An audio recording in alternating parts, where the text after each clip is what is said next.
In this video, we're going to be looking at deformation of solids. We'll be trying to explain what does it mean to deform solids and what causes solids to be deformed. The first objective requires us to understand that deformation is caused by tensile or compressive forces, and that forces and deformation will be assumed to be in one dimension only. So it will be what we'll be focusing in this video, trying to understand what is deformation and how does deformation occur. So we'll first start by explaining what deformation is. If you were to remember, back in IGCSE or O-level, we used to define a force as a push or a pull. If you write that definition in A-level, you won't get any mark. In A-level, we say a force is the rate of change of momentum. But for simplicity's sake, we say that a force is a push or a pull. So if you push an object, you've applied a force. If you pull an object, you've applied a force.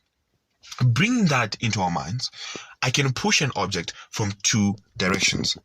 So let's assume I have, let's say, a body like this. And I push it from this direction, and I push it from this direction. So I'm pushing my body. In other words, the shape will change or my body will deform.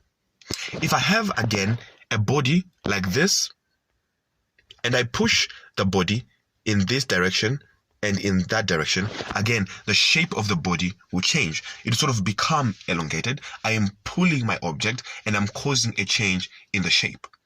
So an object that is experiencing a force, remember, just a push or a pull, may be caused to change its shape. And the change in the shape of an object due to the application of a force is known as deformation. Now, there are two forces that cause this deformation. They are tensile forces and they are compressional forces.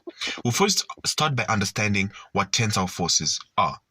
So a force that causes something to stretch, remember, it's a pulling force that causes something to stretch is called a tensile force. And that results in what we call tensile deformation. How exactly does this work? Well, if you were to assume we have a material of original length and I was to push it from this side and from this side, I would expect my object to stretch. As you can see, the shape of the object has actually changed. My object has elongated. So what's happening with being stretched, as you can see in this diagram, the spring will be straight from its original length, or any material will be straight from its original length due to the effect of tensile forces.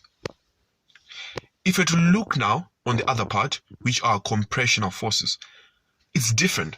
Remember, we've said that if you pull an object, you're applying a force. You're changing the shape of the object and you're stretching the force. You're stretching the object. We can have compressive forces. These occur when you're squashing or compressing an object. So this is similar. This is now a push. I can push my object from this direction and I can push my object from this direction. And this changes the length, the shape of my original object. So if I apply compressive forces, the object becomes smaller, the object becomes squashed, or the object becomes compressed. And that is what we call compressive deformation. So that is what deformation is all about. I'm applying a force and I'm changing the shape, I'm changing the length of an object. Because a force can push or pull an object, thereby changing the shape of that object.